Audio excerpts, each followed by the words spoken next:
Isang mapagpalang gabi po sa ating lahat, mga kapatid, kaibigan, na manggagawa, kapwa missionary, kapwa pastor, all over the world. Muli, samahan niyo po kami sa aming MWF na FB Live Streaming Ministry to share the gospel of the grace of God, to strengthen one another in love through God's word. At the same time, we use this social media platform to serve God in spreading the gospel and to encouraging the people of God. Muli, if you have prayer request, just put in the comment section so that we can pray for you.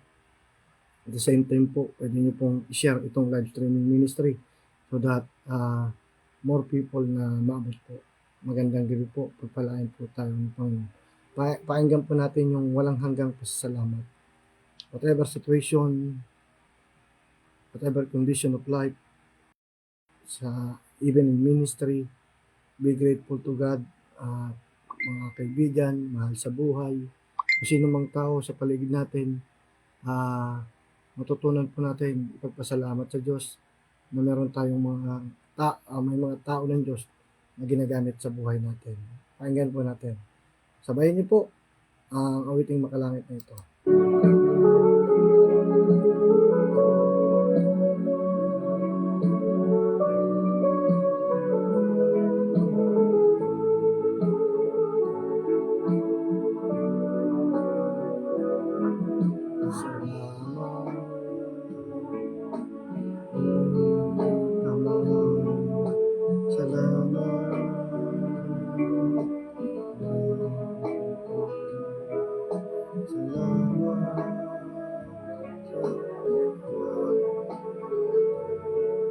Salamat sa iyo, Diyos.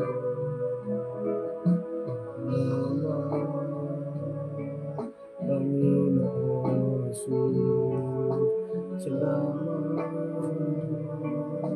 sa iyong pagliligtas. Salamat sa buhay na walang hanggan. Salamat sa iyo. Walang hanggan pasasalamat. Ang siyo'y aking sasambitin. Naging siyang sandubin ng ating buhay. Pasasalamat sa iyo'y walang hanggan.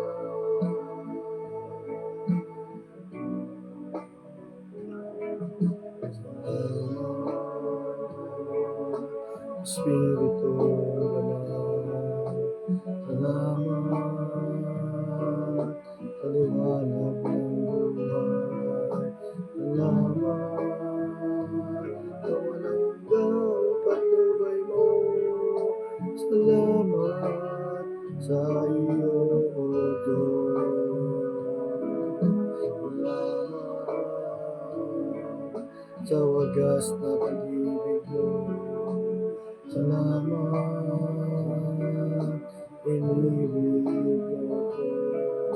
Salamat, iyong nagmamahal. Salamat sa iyo. Hanggang basta salamat. Ang siyo'y aking sasambitin. Aking salamin ng aking buhay. Salamat sa iyo'y walang hanggan. Magandang gabi po sa mga online. Pagpalain po kayo ng Panginoon. Salamat sa bawat pagsubok. Salamat sa tibay ng loob. Salamat sa landas ng pagbabago. Salamat sa iyo, O Diyos. Salamat sa mga magulang ko. Salamat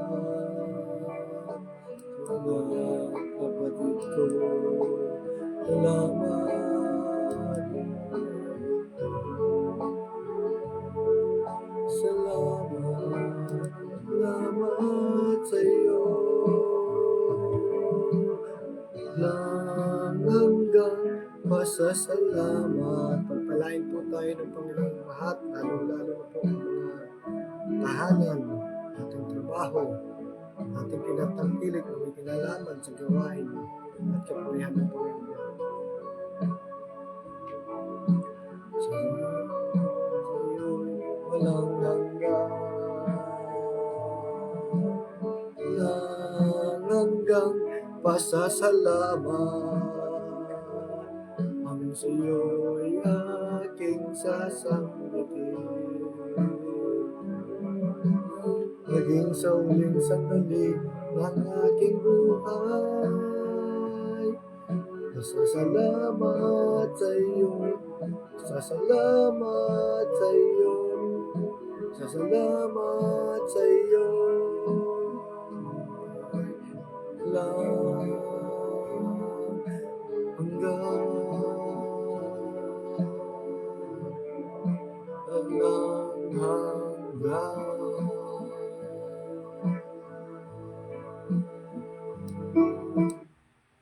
Amen po, purihin po ang Panginoon. Tayo po ay magbabasa po ng ating teksto, Joshua chapter 7. Joshua chapter 7 po. It's all about Achan. It's all about the life story of Achan. Tingnan po natin verse 1 hanggang 5. Verse 1 hanggang 5 po. Joshua chapter 7 verse 1 to 5. The King James Bible said, "But the children of Israel committed a trespass in the accursed thing. For Achan, the son of Carmi, the son of Sabdi, the son of Serah, of the tribe of Judah, took of the accursed thing, and the anger of the Lord was kindled against the children of Israel. And Joshua sent men from Jericho to Ai, which is beside Bethaven on the east side of Bethel, and spake unto them, saying, Go up and view the country. And the men went up and viewed Ai. And they returned to Joshua and said unto him, Let not all people go up, but let about 2,000 or 3,000 men go up and smite Ai, and make not all people to labor either, for they are but few. So there went up leader of the people about 3,000 men, and they fled before the men of Ai. And the men of Ai smote them about 36 men, for they chased them from before the gate of Shebarim, and smote them in the going down. Wherefore the hearts of the people melted and became as water. Blessed be the reading of the word of God. Let us bow our head and pray first. Heavenly Father, thank you so much for the word to study as you remind us the life of Achan, the consequences of sin or committing the things that are not mine. I affected the whole family, even the church. Salamat po Panginoon as you rebuke and remind us. Forgive us from our sin that I did. Liman o hiyag, linisin niyo po ng inyong banal na dugo, and let your Holy Spirit fill us. Anoint my lips as I preach a message through FB Live Streaming Ministry. Magligtas ka sa mga nakikinig na wala pa pong personal na relasyon sa iyo. Mag-encourage ka po sa bawat pananampalataya, manggagawa, missionary, mangangaral, bata man o matanda, not to consequences, the sins na nakikita o nararanasan po ng bawat isa sa amin. Help us, O Lord, to obey you and to follow your command sa lahat ng aspeto ng aming buhay. Sa ngalan ni Jesus, pinagkakatawa lang lahat. Amen. Magandang gabi po. Hello, Ronald Cobello. Magandang gabi po sa inyo. The title of our message is all about God's discipline. God's discipline of failure to win. God's discipline of failure to win. Lahat po tayo ay ah, nakakaranas. Alam niyo po, itong lesson na ito, it is a reminder, it is a rebuke for every man and women of God, especially if you are on the front line of God's word. It is a reminder for us. The story of Achan, it takes its toll of many other as well, even an entire nation. Makikita natin dito, Israel first and only military defeat in Canaan. A defeat that is forever associated with Achan's name. Kaya nga makikita po natin dito yung kasalanan. At ganun din po Panginoon, ganun din po dito sa pag-aaralan natin, we cannot tolerate sin. We cannot, tawag dito, hindi mo pwedeng i-justify yung kasalanan ng anak mo, ng asawa mo, ng pamangkin mo, ng apo mo, ng kapwa mo Kristiyano, ng kapwa mo misyonary, kapwa mo manggagawa, o kapwa mo pastor. Bakit?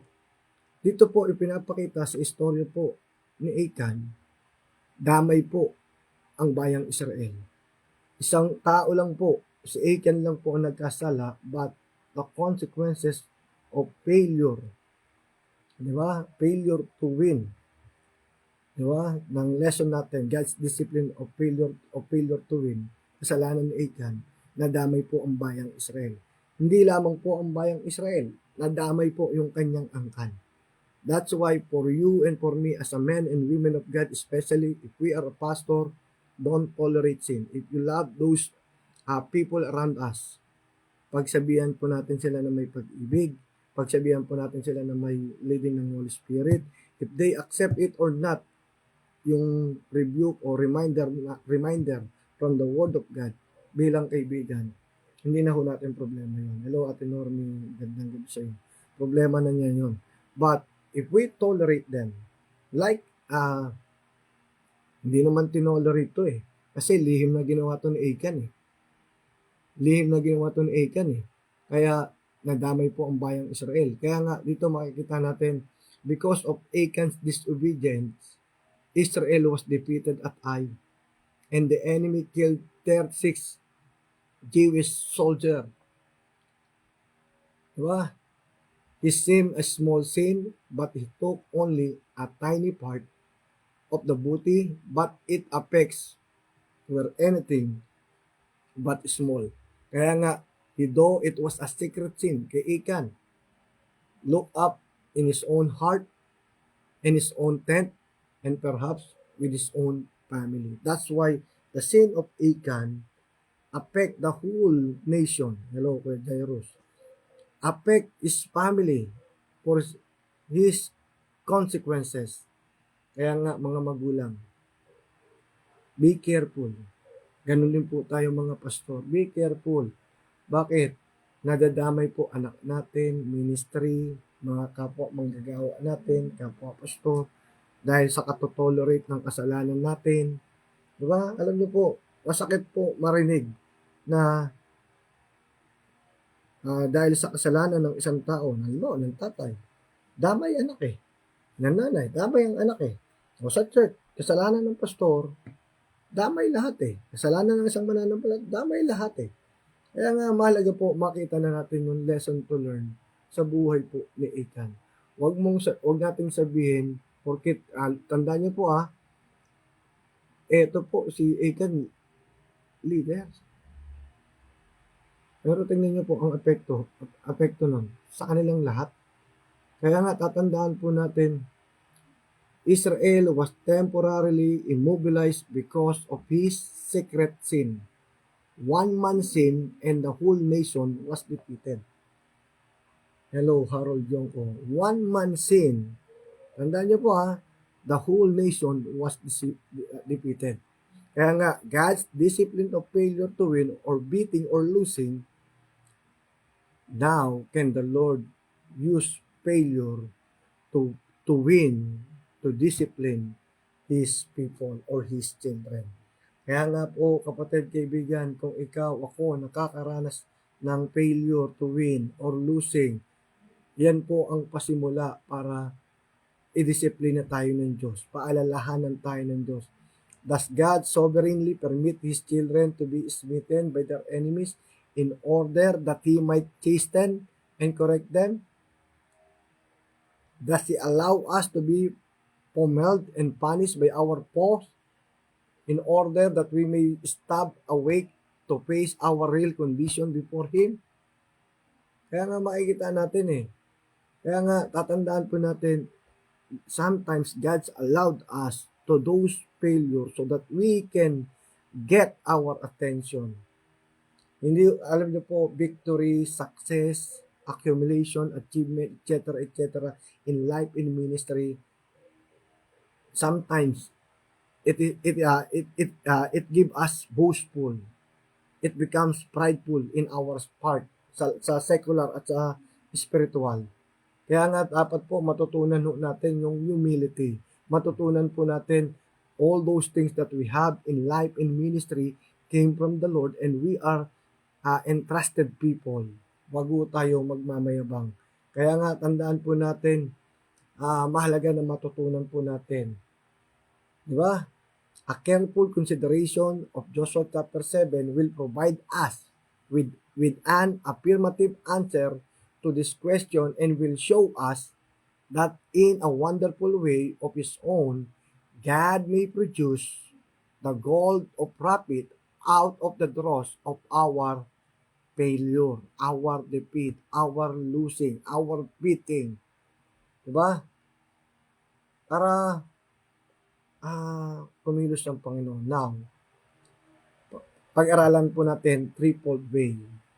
God's discipline of failure to win. Ano po yung threefold way? First, it causes. It causes. Paano po ba natalo ang bayang Israel? Paano po ba natatalo ang mga anak ng Diyos, ang mga lingkod ng Diyos? It causes. What causes this amazing setback? Tandaan po natin, this story came from the big victory against Jericho.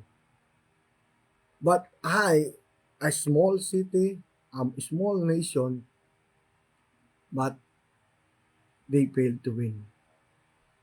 What a contrast this was to all that had gone before. We see so far the story has been a story of success, that now Israel are full in retreat, and Joshua is on his face before the Lord asking, why Lord, why we fail? Why we cannot win in this country of Ai? Ba, ano sabi niya sa verse 7? Hello, Sister Desiree. Ano sabi niya sa verse 7? And Joshua said, at last, O Lord God, wherefore hast thou at all brought these people over Jordan to deliver us into the hand of Amorite to destroy us? Would to God we have been content and dwelt on the other side of Jordan? Makikita ho natin Di ba?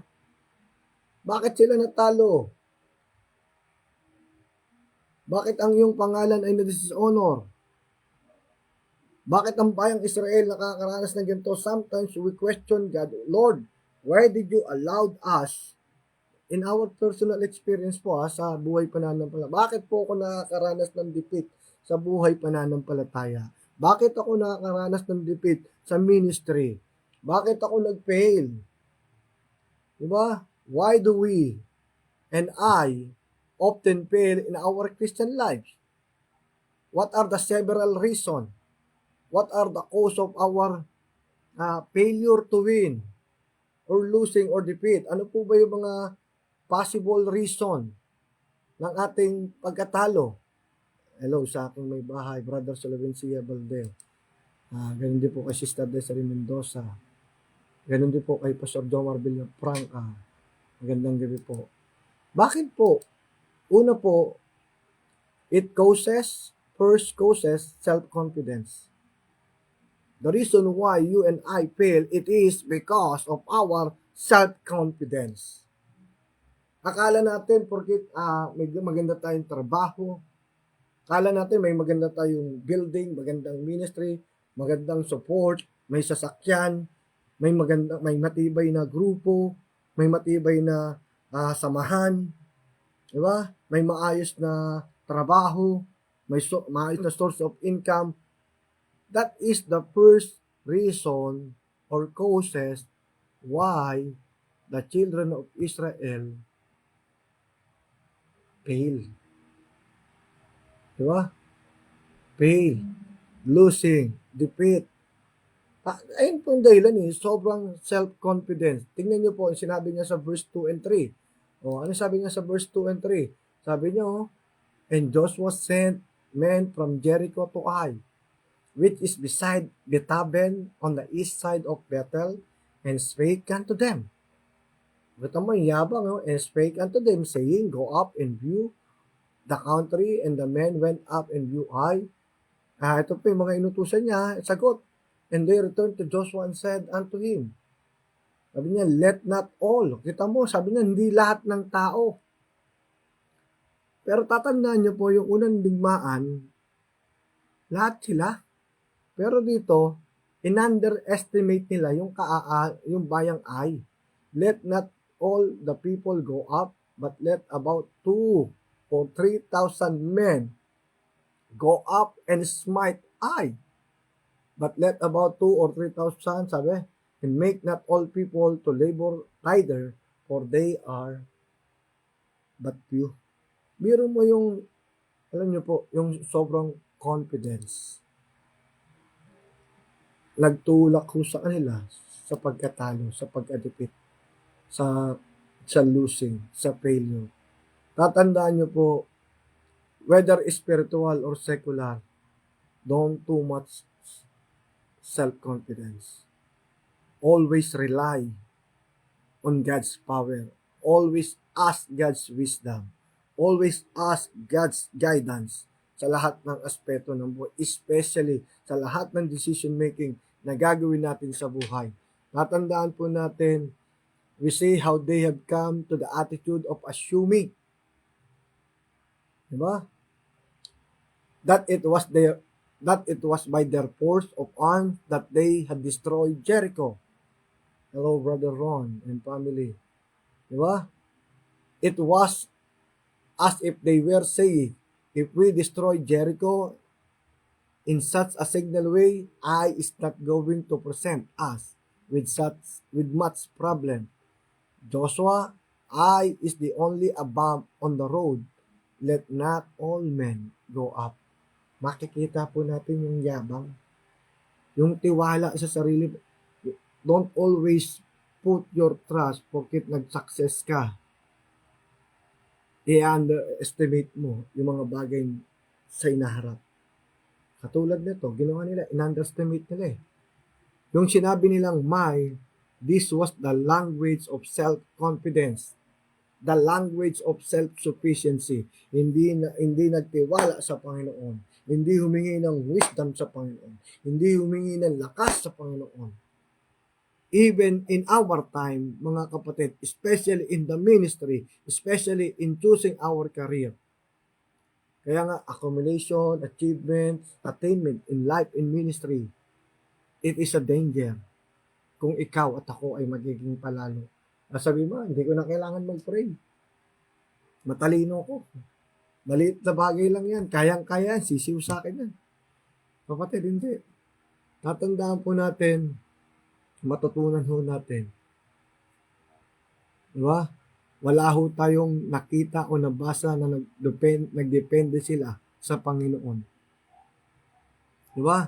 Nakalimutan nila kung ano yung ginawa ng Panginoon para talunin ang Jericho.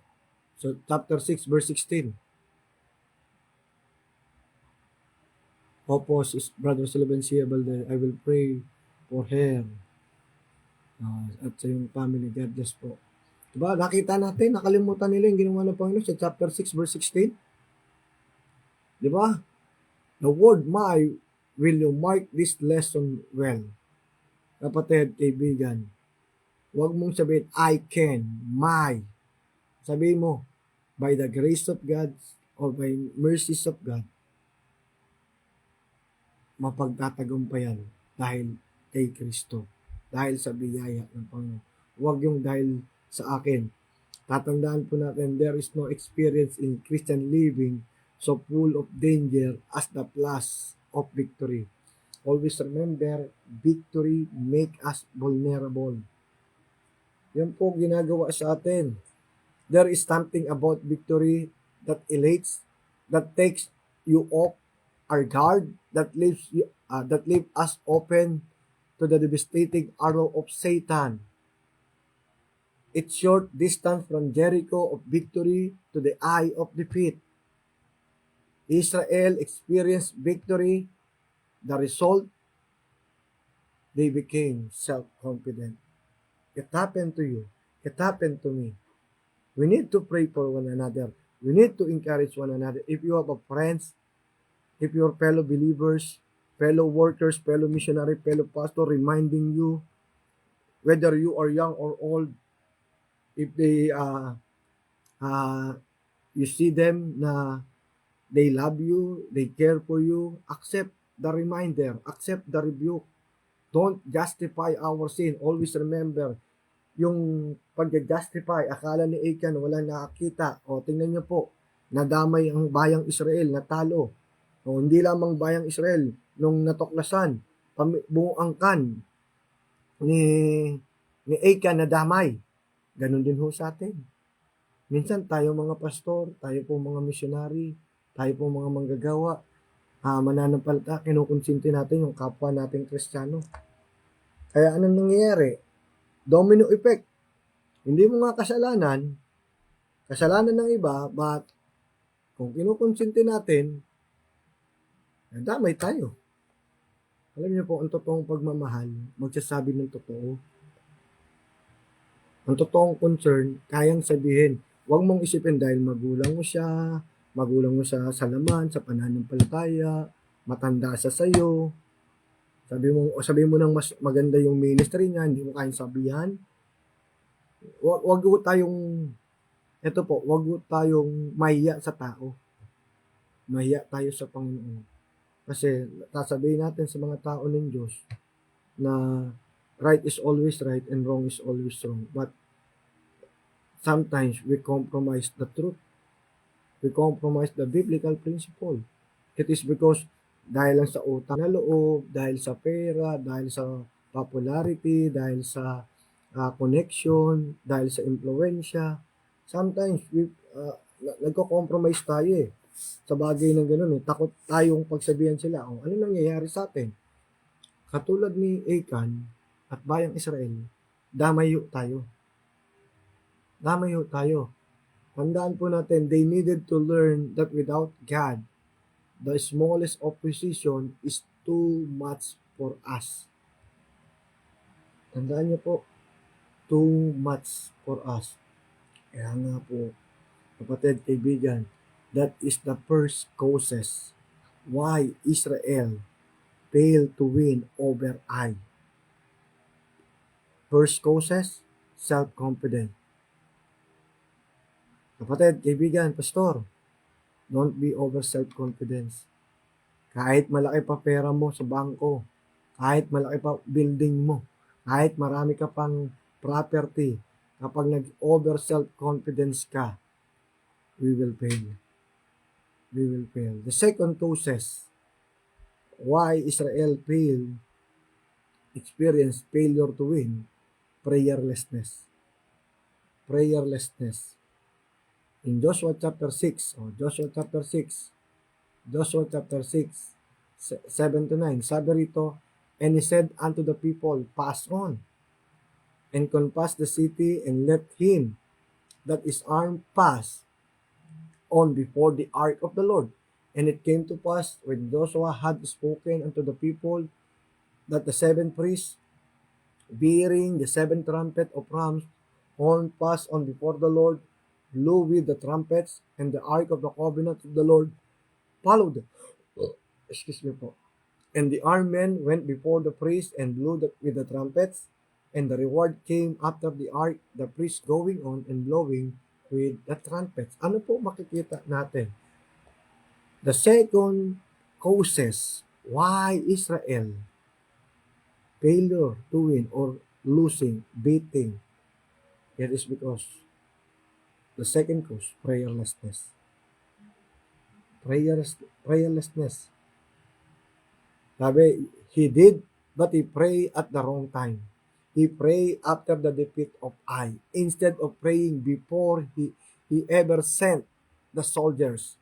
Kapatid, kaibigan, pastor, missionary, manggagawa, before we make decision in all aspect of life and ministry, pray, ask God's leading, ask the Holy Spirit guide us sa decision making na gagawin natin sa buhay pananampalataya. Hindi eh. Nag-pray lang sila nung natalo sila eh. Sometimes we did that. Whether you accept it or not, ganyan ginagawa natin karamihan. Nagpe-pray lang tayo kapag nakakaranas na tayo ng downfall, ng kalabit ng Panginoon. Kapatid, kaibigan, don't do that. Even sabihin mo sa tingin mo, kaya natin. Pray, kneel down, ask God's wisdom. We see had Joshua made the same preparation before Ai as he did before Jericho.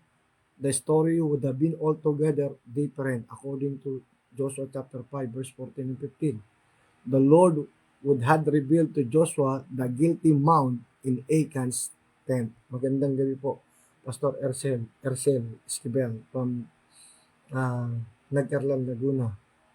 Tandaan po natin, the word my, do you know what prayerlessness does? It make us insensitive to sin. Totoo po. Bakit? Naging backslider po ako eh. Alam ko po, itong nangyaring to, insensitive ako sa kasalanan. Akala, yung mali, tama. At yung tama, mali. Diba? Wala kang pakialam kung may masaktan tao. Kaya nga, that's why the Lord Jesus said, sabi sa Matthew chapter 26 verse 41, watch and pray that ye enter not into temptation. Kaya nga tayo pinagpipray eh. Ang problema, ayaw natin mag-pray. Ayaw natin namatay ng prayer meeting. Ang katwiran natin, pagod sa school, sa trabaho, sa gawain bahay, masama pakiramdam. O, diba? Pero magaling sa cellphone, nagbababad sa cellphone, sa kapitbahay. Pero ayaw magbabad sa panalangin. Ayaw magbabad sa araw ng panalangin. O. Kapatid, kaibigan, wag tayo magkaroon ng prayerlessness. We cannot defeat those situations na before. We don't know what will happen. But if you and I pray always, hindi natin ninineglect, we won the victory. But if we become prayerlessness Christian, prayerlessness men and women of God, pastor, preacher, talo tayo. Huwag tayo magkaroon ng self-confidence masyado sa sarili. One of the greatest temptation that can come to us after we've experienced blessing and victory is to neglect to pray. Tanong, ikaw, nung nakaranas ka ng tagumpay, answered prayer, did you pray? Did we pray? Sometimes, we look on the blessing, not the giver. Diba? Nakapokus ka na sa blessing, nakalimutan mo yung giver, sino? Panginoon, yung ating Ama sa langit. Do we know those times when we've experienced victory and feel we've strong enough and we don't need to pray anymore? Totoo po yan. It can happen to every one of us. Kaya nga, this message for every one of us, pastor, missionary, manggagawa, mananampalataya, bata man o matanda, lahat po tayo. Tatandaan po na, the word my, it's then we've been dull our sensitiveness to sin. But when we pray in the time of victory, then we'll not have to plead in the time of defeat. Kaya nga, we see it's only prayer in the hour of victory that make us realize that we face defeat against unless we maintain conscious and continuous contact with the Lord, with our God, with our Savior, with our Heavenly Father. Kaya nga, tandaan po natin, Pray that ye enter not into temptation. Don't be boastful, prideful. Don't be arrogant. Malakas ako, mataas yung resistance ko. Babae, lalaki, bata, matanda, nasa ministry, wala. Tandaan niyo po, wala hong malakas. Kapag ikaw ay hindi nagpipray, at higit sa lahat, yung sobrang self-confidence ka sa sarili mo. Akala mo okay ka pa. Yung pala, baksak ka na sa kasalanan. Tandaan po natin. The third possible causes why God's discipline of failure to win. Let us see. Disobedience. Disobedience. If we disobey God's command, we will fail. We will suffer defeat. Wala akong sumuway sa Panginoon na nagtagumpay. Lahat ng sumuway, talunan. What actually happened at Jericho? Well, Achan stole that which had been devoted to God. Ano sabi sa Joshua chapter 7 verse 11? Joshua 7:11. Tingnan niyo po ang ginawa niya. The sin of Achan, nakalagay sa verse 10, headings. And the Lord said unto Joshua, Get thee up, wherefore liest thou thus upon thy face? Israel hath sinned, and they have also transgressed my covenant, which I commanded them, for they have even taken of the accursed thing, and have also stolen the symbol also, and they have put it even among their own stock. Makikita ho natin yung ginawa ni Achan. Yung kanyang direct disobedience to the Lord will bring Israelites, the nation, to sin. Yung consequences ng kasalanan, ano nangyari? Pamilya niya. Kaya nga, may kasabihan, we can choose any kind of sin. We enjoy it. But I will tell you, we cannot choose the consequences of our sin. Maaaring ikaw tatay, nanay, pastor, missionary, nagkasala, gumawa ng kasalanan, akala mo wala nakatingin. Pero ang damay, asawa mo, anak mo, diba? Kapatid mo, kapwa mo mananampalataya, kapwa mo missionary, kapwa mo pastor, hindi ka ba nahabag? It is because of sometimes sa atin, sa panahon natin, yung kinikater natin, kawawa naman. Hindi tayo naawa sa mga casualty because of our sin, because of our disobedience to God. Akala natin lahat sa tama pa tayo. Kapatid, kaibigan, don't disobey God. Kapag nagkamali ho tayo, tanggapin ho natin na maluwag sa puso natin. Magpakumbaba tayo. Alam niyo po, minsan yung mga nararanasan natin, it is because of our own sin. Nadadamay asawa, nadadamay anak, nadadamay yung church. Diba? Kaya nga, matutunan ho natin, huwag tayo maging katulad po ni Achan. Diba? At put it like this, they have taken some of devoted things, that is, those things that were set apart for God. Kaya nga po, mahirap eh. Diba? Meron pong clear instruction. Do we see clearly that what Achan did? He robbed God and appropriated what was God. It was a breach of trust. Diba? When we disobey God's command, yung we breach of trust, nako, ang palo, damay-damay, 7 pares. Diba? These things did not belong to Achan or even to Israel. They belong to God. Disobedience, it is the cause of our or your failure. Our defeat. Losing. Diba? Could it be that you're putting your hand on something that belongs to God? Kaya nga, basically, Achan was caught up in the web of materialism. Diba? Ay, maganda to. A problem that faces us today. Lahat po tayo. Pastor, missionary, manggagawa, mananampalataya, lahat eh. Nakapokus sa material. Nakalimutan na yung Diyos. Diba? Nakalimutan na. Akala natin, pag yumaman tayo, okay na. Diba?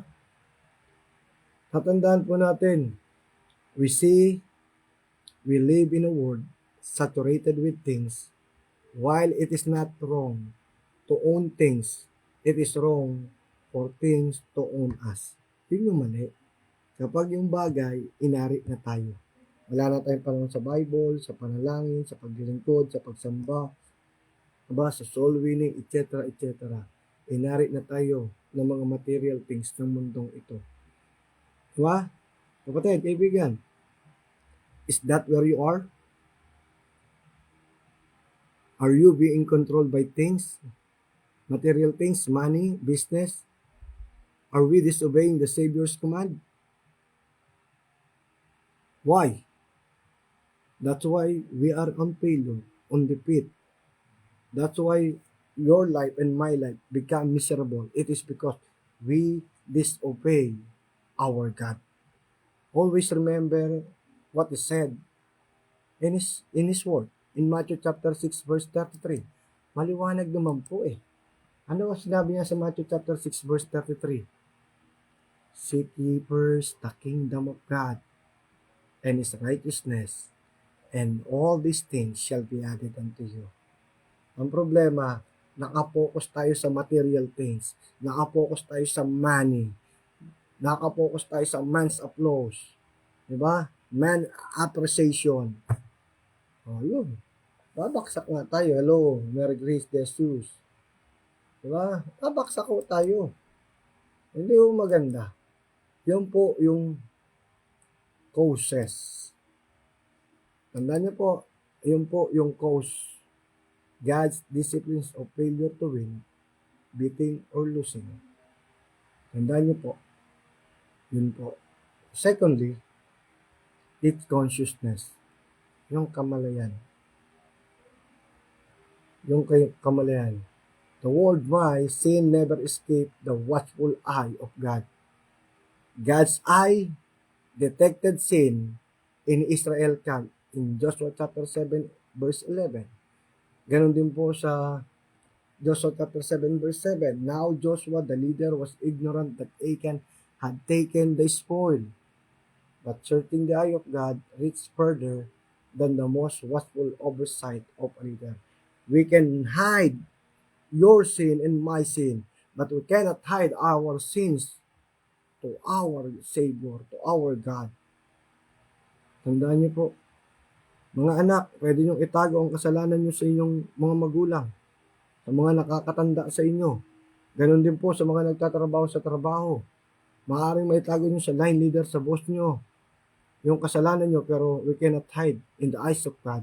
Ganon din po tayo mga missionary, mga ngaral, bata man o matanda. We cannot hide our sins to our Master, to our Savior, to our living and true God. Tatandaan po natin, all things are naked and open unto the eyes of Him with whom we have to do. Hebrews chapter 4 verse 13. We see before the eyes of God, our lives are open. Tandaan niyo po sa Diyos, ang buhay natin ay bukas. Hindi mo may tatago. Kahit tumingin ka, wala. Pwede kong gawin. Pero mayroong Diyos na nakakakita at pagbabayaran natin ng malaki yung kasalanan natin. At minsan, damay po, katulad kay Achan, nadamay po ang bayang Israel. Lagay natin sa church, sa tahanan, sa grupo, sa organisasyon, sa company. Kapag nagkamali yung leader, damay lahat. Diba? Damay lahat. Kaya, always remember, we see before the eyes of God, our lives are open. We cannot hide our sin. Like an open book, no one probably saw Achan scare the fall to his tent or dig the hole to hide it. His friend walked across the floor without suspecting what was beneath their feet. But when the investigation began, can we imagine the thought, di ba, that started to race through Achan's mind in 1 Samuel chapter 23 verse 6 to 9, 1 Samuel 30 verse 7 and 8, Numbers 20:55. It must have been frightening for Achan and his immediate family to watch the accusing finger of God come closer and closer.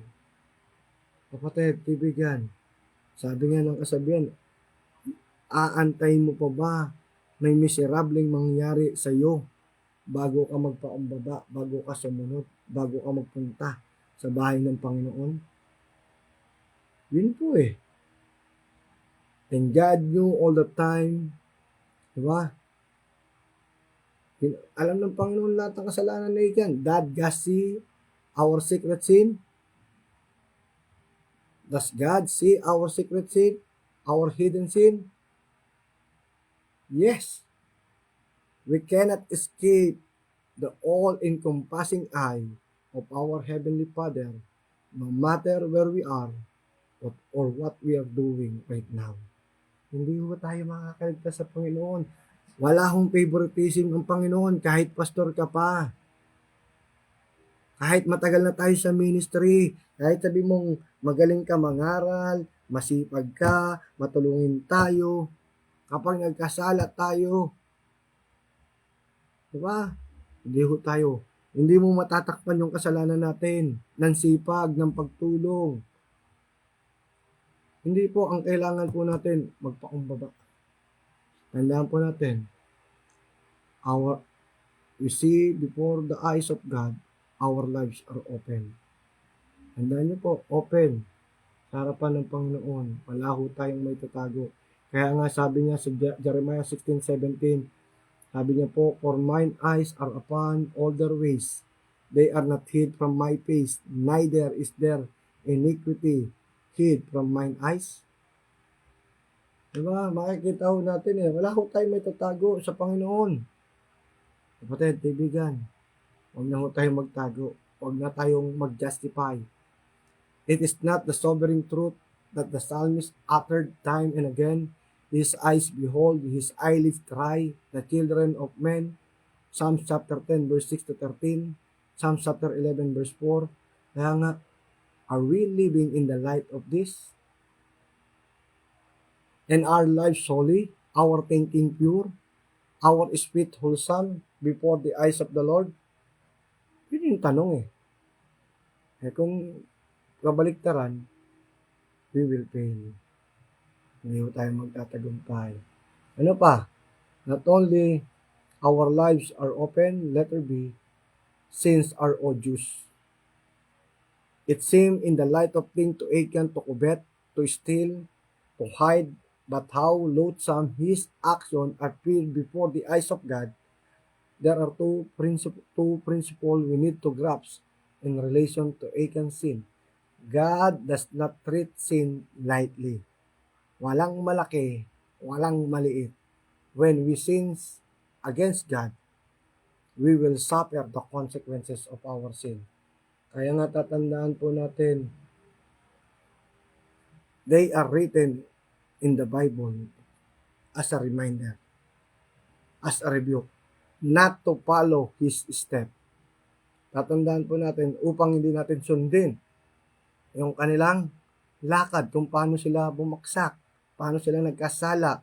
Tandaan niyo po, walang maliit, malaki sa Panginoon. Nakita po natin, di ba? Sabi, Chan at the beginning of Israel warfare for Canaan, Achan, di ba? At the beginning of Israel warfare for Canaan, and Ananias at the beginning of the church conquest of the world are brothers alike in guilt and doom. Di ba? One thing is certain, both Achan covetousness and Ananias hypocrisy were severely judged. Makaranas po. Tandaan niyo po, kapatid, kaibigan, Sinasabi ng Bible, God is of pure eyes, iniquity, hypocrisy, di ba? In Habakkuk 1:13, and what seems to a little thing, a little deceit, indulgence, lie, anger, bitterness, what seems so little in our eyes is odious in God's eyes. Di ba? Odious in God's eye. Kaya nga, kapatid, kaibigan, don't treat sin lightly. Nagsinungaling ka, hindi ka lang nagbigay ng tithes and offering mo. Oh, example lang po yun ha. Hindi ka nagbigay ng tithes and offering mo. Ninakaw mo. Hindi naman alam nila eh. Wala naman nakakita. Ako lang nakakaalam na kung sumahod ako, hindi eh. Kung may pera dumating sa akin eh. Hindi nakita ng tao pero nakita ng Diyos. Alam ng Diyos. Oh, makakaranas tayo ng defeat, ng failure. Oh, ganun din sa ministry. Diba? We cannot lie on our God. Kaya nga po, tandaan po natin, none of us sin unto himself. Hindi naman tayo nagkasala sa ibang tao eh. Ano yun? Sa sarili natin. Achan had sinned, but look at the verdict from heaven. Israel had sinned, 7:11. Now, why would God blame the whole nation for disobedience of only one soldier? Because Israel was one people in the Lord, and not just an assorted collection of tribes, clans, family, and individuals. Always remember, God was dealing with them as a corporate body through whom His purpose will be fulfilled. Diba? Exodus 19, 5-6, Deuteronomy 23, verse 4. Kaya nga, tatandaan po natin, God's people today are one body in Christ. Consequently, we belong to each other. We need each other. We affect each other. We see a drop of poison never remains at the point of infection, but it affects the whole body. So when we sin, we affect not only ourselves but others. That's why the consequences of one sin ng isang tao, yung ginawa niyang kasalanan, affected yung family, yung church. Kaya nga, don't justify our sin. Kaibigan, kapatid, don't justify our sin. Kaya nga, tatandaan po natin, mahalaga na matutunan po ng bawat isa sa atin ito. Tatandaan po natin, do we realize that we cannot grow cold spiritually without lowering the temperature of all around us? Do we recognize that a bitter spirit can rob the gospel of its cutting edge on Sunday night? Ephesians chapter 4, verse 30-32. Kaya nga, matutunan po natin, let us take this to heart. If we are out of sort spiritually, that makes an impact on our corporate testimony. For the victory of this whole body of God's people depends on our life personally. Tandaan po natin, God's disciplines of failure to win. Panguli, it's cure. Ano po yung solusyon? What was it the ultimate brought victory at I? Well, isa lang sagot.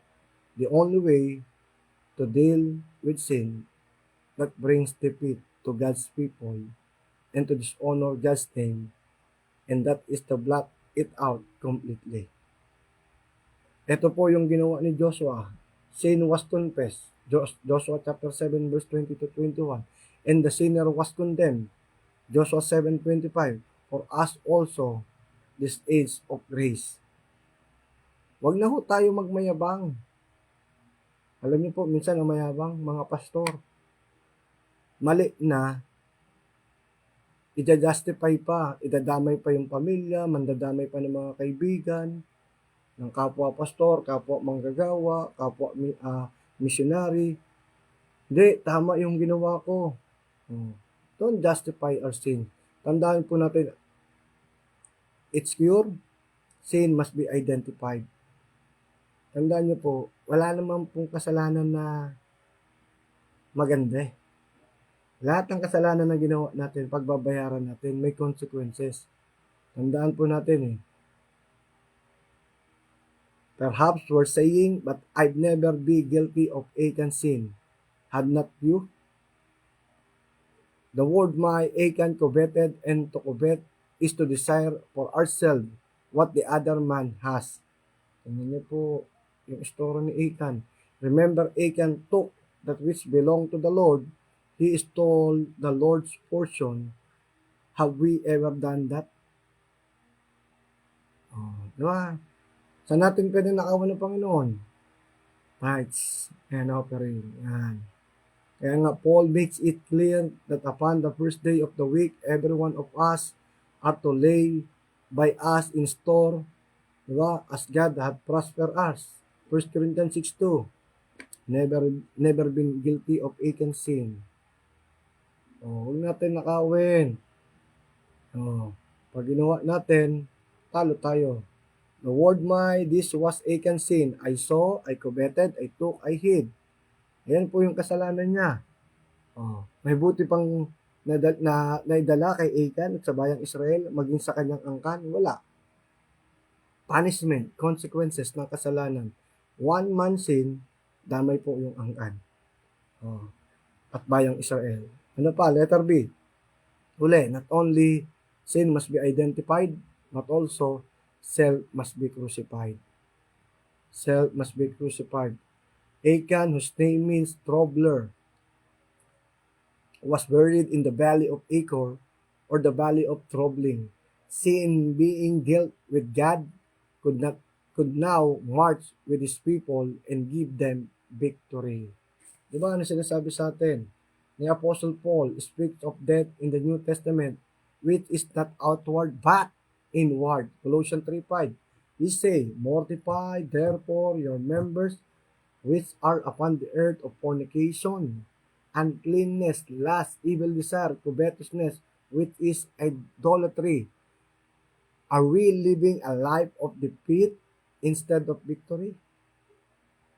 Are we no longer conscious of God's presence with us? It is because there is unconfessed sin in your life and my life.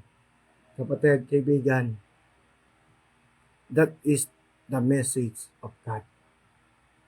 Nakita ho natin yung tatlong bagay, God's disciplines of failure to win.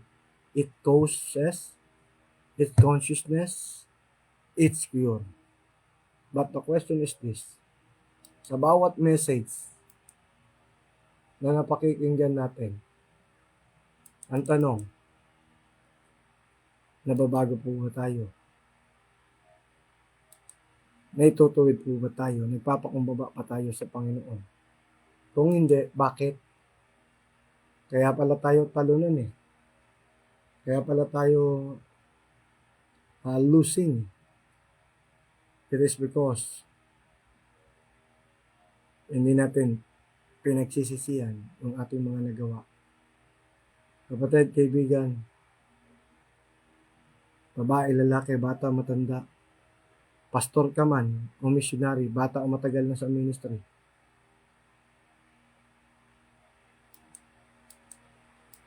don't justify our sins. Don't justify our sins. When we justify our sins, when we think we are hiding our sin and no one can see that, God knows. We cannot hide our sins to God. Tandaan niyo po, the history of Achan. His sin, prayerlessness, self-confidence, and disobedience. When you and I disobey God, that is our failure. And we will suffer the consequences of our sin. Ang problema, damay asawa natin, damay mga anak natin, kay Achan damay asawa, anak, mga manugang, mga apo, at iba pang henerasyon ng lahi niya. Lagay natin sa espiritual. Tayo po mga pastor, Pag tayo po nagkakasala, apektado hindi lang pamilya natin, buong iglesia. Ang masakla pa,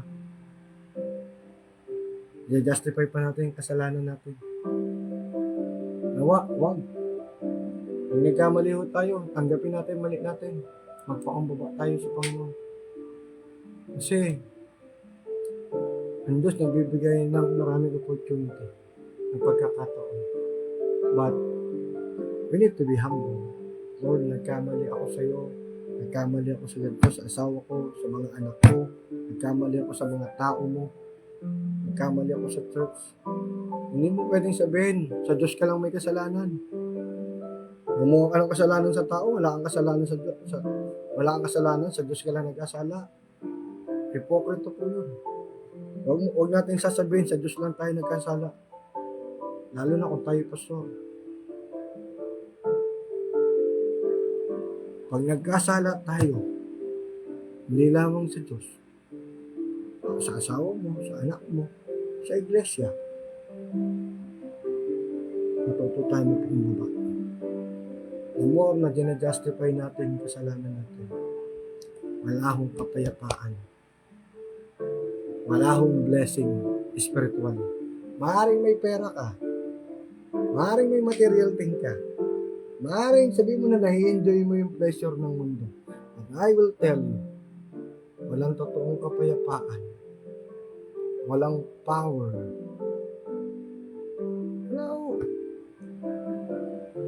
Wala ho. Kaya mas masarap po magpakumbaba, humingi ng tawad. Tandaan niyo po, the sin of Achan. Ayan po yung kasalanan niya. That's why our message, God's discipline of failure to win. It causes, it consciousness, and it's cure. Magandang gabi po. Pagpalain po tayo ng Panginoon. Salamat po sa lahat ng kasama natin nag-aral. Brother Solvencia Valde, we pray for that personally for your daughter, Helen Grace Valde, sa graduating at good health ng bawat isa sa atin. Let's pray po. Heavenly Father, thank you so much for your message, for reminding and reviewing us like the sins of Achan. Lord God, help us not to be self-confident but to trust on your leading. Ganun din po, Panginoon, yung pagiging prayerlessness, even though nagtagumpay, pinagkatiwalaan ang mga material things, blessing, anumang bagay ito, matutunan ho namin magpasalamat, maging grateful sa iyo at mag-rely lamang sa iyo. Higit sa lahat, tulungan niyo po kami maging masunurin sa lahat ng utos niyo at ikaw lamang po madakila sa aming buhay. Lord God, kalastas na po ang mga prayer request ng mga nasa online listener na kapatid, amang gagawa. Katulad po, na panalangin ni Brother Solvencia Valde para sa kanyang si Ellen Grace na anak. Lord God, ng graduation, ng good health ng family, ng ministry na pinagkakawala sa kanila. Pagpalain niyo. Ganun din po ang lahat ng listener. You know the situation, O Lord God, spiritually, personally, materially, financially, kayo po Panginoon sustain sa mga listener na ito. Kayo po ang siyang magtulong kasi sinabi mo sa iyong salita, Panginoon, delight thyself also in the Lord and He will give you the desire of thy heart. Salamat po sa opportunity to minister through online. Sa iyo po ang pagpuri, sa iyo po ang pasasalamat, always humbled me. O Lord, at ikaw lamang po madakila sa lahat ng Espiritu ng aming buhay. Sa ngalan ng Ama, ng Anak, at ng Espiritu Santo. Amen. Magandang gabi po. Hello, Ate Abin. Magandang gabi po. Ganun din kay Sister Daisy Anyato and family. Ano pa? Ano po? Baka may nakalimutan pa tayo eh. Wala na. God bless po. See you on Wednesday.